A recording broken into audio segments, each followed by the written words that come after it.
Hello everyone, welcome to the ITLS Academy. Today we are going to discuss the topic that is your microbiological standard. Okay, so here we are going to see the microbiological standard of ice cream. Microbiological standards of ice creams. Okay, which means that we are going to see that what is the standard related to the microorganism. Here it is means that what is the standards related to the microorganisms present into the ice creams, which means that at which point of view this ice cream are acceptable or rejectable. Okay, so here we are going to see the different standard. Now let's start the lecture. Due to the frequent presence of Listeria species, a considerably high number of recall of ice cream and related product has been reported in the United States during the recent year. Okay, if we talk about the recent year, then in ice cream, Listeria species are present.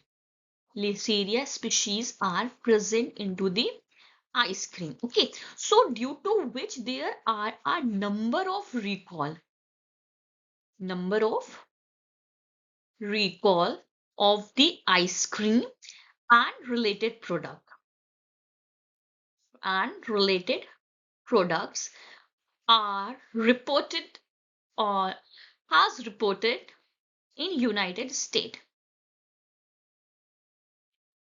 Okay, so this is probably due to the fact that US government has adopted the most stringent policy regarding the presence of Listeria monocytogene in ice cream, zero tolerance. Okay, so it is proved that when the number of the recaller increases due to the presence of this Listeria species, so it proved that US government adopted a um, like a strategic policy related to the Listeria monocytogene present into a ice cream. If one species or one colony of Listeria monocytogene are present in a particular ice cream, then it will not be acceptable. That is called a zero tolerance. Suppose that this is your ice cream. Now in the ice cream, one CFU of this Listeria monocytogenes are present, then it will not tolerate by our US government.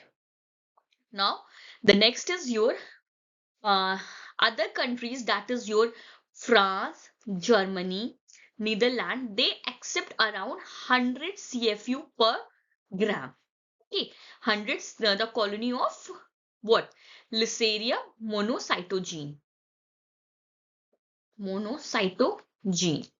If per gram there is 100 CFU of this Listeria monocytogene are present, then it it is accepted it by the Netherlands, Germany, and the France. But Denmark has established the zero tolerance for a food that have received a listeria treatment after the packaging. But in case of this Denmark, it is zero tolerance. If more than 10 CFU per gram are found, then corrective HACCP action are required. Okay. If the more than 10 CFU per gram of this Listeria species are found in food, then a corrective HACCP action are required. But if the level is increases by 100 CFU per gram, then that product are recalled. Italy has zero tolerance policy, where in United Kingdom it is around 1000 CFU per gram is unacceptable. Okay, or In Canada, the criteria for Listeria monocytogenes in ready-to-eat food are composed of three categories. The first category is that ready-to-eat food casually linked with listeriosis. Action level less than 0 CFU per 50 gram. Category 2, all the other ready-to-eat food supporting growth of Listeria monocytogene with the refrigerated shelf life of more than 10 days, action level 0 CFU 25 gram. And the last category is that ready-to-eat food supporting growth of Listeria monocytogene with a refrigerated shelf life of 40 days and all the ready-to-eat food not supporting the growth. Action level 1100 CFU per gram, and it is depending upon the plant good manufacturing practices. Now the next is your recently EC has adopted a microbiological criteria for a milk based product including ice cream in the milk and milk product directive.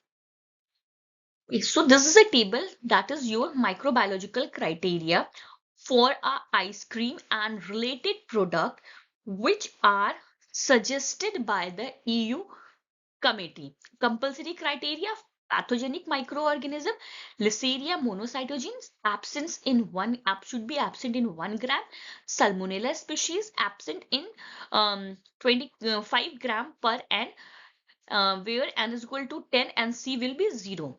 Analytical criteria: organism indicating the poor hygiene. See, hygiene are very important for this if at a point of microbiological contamination. If it is a poor hygiene quality, then ultimately it will lead to the microbial growth into the food product.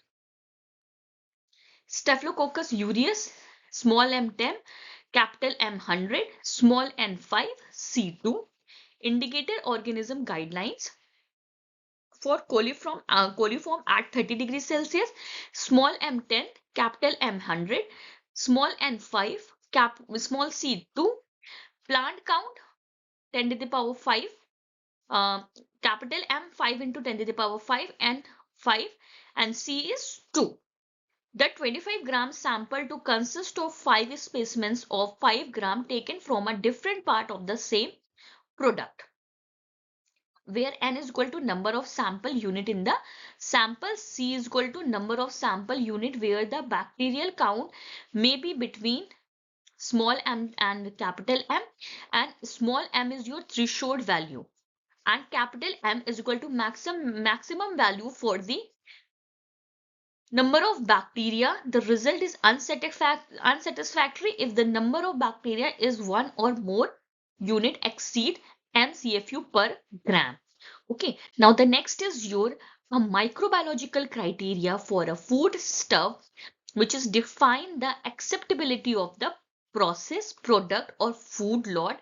It is totally based upon the absence or the presence of the number of the microorganisms or even the toxicity produced by that microorganism or their quantity metabolites per unit of mass, volume or area. So here there are two main category of microbiological criteria which are generally applied in that case. The first criteria is your microbiological standard. So mandatory criteria which include in the legislation or the regulation where the failure is compiled with them can result in the rejection of the food. Okay, in microbiological standard, it is a mandatory criteria which included the legislation or regulation. Which type of legislation and regulation? Related to the exception, acceptance, or the rejection of the product. Where failure complied with them can result in a rejection of the food products. The next is your microbiological guideline. It included the legislation or the regulation which are intended to guide the manufacturer and help to ensure the good hygienic practices. Okay, the previous one is what? It is the acceptance legislation or regulation related to the exception or rejection. But here it is it is intended to to guide the manufacturer so that they will ensure the so that they will um, ensure the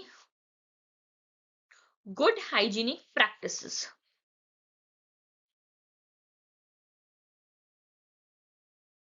Okay. Now the next is your member of the EC have been required to incorporate the legislation into their national regulation since 1st January 1994. And here a scientific committee on veterinary measure relation to public health 1999 examined the EC microbiological criteria whether they should be retained, modified, or deleted. So the committee suggested um, three things. The first one is your separate mandatory, means that pathogens and guidelines which are related to the indicator criteria. The second one is your a limit on the number of the criteria that are not relevant to the consumer protection. And the third or the last suggestion give by the committee is better uniformity. For the frozen dairy product, which included the ice cream, the committee proposed the deletion of the criteria for a pathogenic microorganism, or you can say that bacteria, means that zero tolerance for the pathogenic bacteria. Furthermore, they also proposed the deletion of the plate count at 30 degrees Celsius and replacement of the coliform test with the test of total interior bacteriaceae. So, according to the IFST, Professional Food Microbiological Group has published an extended and in which they discussed of the development of the microbiological criteria for the food division into two categories is proposed. In the United States, there are no federal standard for the APC, but here some health authority set a maximum level for them, and the maximum level is 50,000 CFU per gram. Okay, according to the Marshall and Arbuckle 1996. Okay, for the coliform count, the standard are almost uniformly at a maximum 10 CFU per gram for both pasteurized ingredients and the finished ice cream product. Now, the next is your in other countries where a maximum count is applied, at that country a problem arises, and this problem can rise if a sample contains more than permitted number of microorganisms, particularly in borderline cases as to whether the same should be condemned or done normally. Such ice cream should be subjected to further investigation. In addition to the microbiological criteria for the final product, the criteria for surfaces in contact with the product using swab have been published by our Ice Cream Alliance and our Ice Cream Federation in 1995. Now the next is your table for a microbiological criteria which are suggested by a IFST for a dairy product including the ice cream. Okay, so the first one is the first column is for a microorganism, then the second is your GMP, that means good manufacturing practices, and then the last one is your maximum. If the species is Salmonella species, okay, so they are what? They are a pathogens, ND in 25 milligram, maximum ND in 25 milligram. Okay, the next is your Listeria monocytogenes. It is also a pathogen, ND 25 ml per gram, 10 to the power 3 CFU per gram. The next is your Staphylococcus aureus, less than 20 CFU per gram, 10 to the power 3 CFU per gram is a maximum limit. Next is your indicator and the spoilage microorganism. Okay, Salmonella species, Listeria monocytogene, and the Staphylococcus aureus are the pathogens. But next is your indicator and spoilage microorganism. The first one is your coliform enterobacteriaceae. GMP less than 10 CFU per gram, 10 to the power 4 CFU per gram is a maximum value. E. coli less than 10 CFU per gram, 10 to the power 3 CFU per gram maximum value. GMP target expected immediately following production under a good manufacturing practices, and it means that not detected. Okay, here ND is what? ND is a not detected. So this is all about the microbiological standard. I hope you will understand. But if you have any query related to this topic, you can freely ask me in a comment box. Or for a further detail, you can follow the ITLS Academy on different platforms. That is your Instagram, Facebook, Twitter, YouTube, WhatsApp, and LinkedIn. And subscribe our channel ITLS Academy on YouTube and get our app from a Google Play. Or you can also ask your query to the helpline number that are already mentioned in your slide, that is 7080833450, and visit our website www.itlsacademy.com. Thank you for watching. Please like, share and subscribe our channel.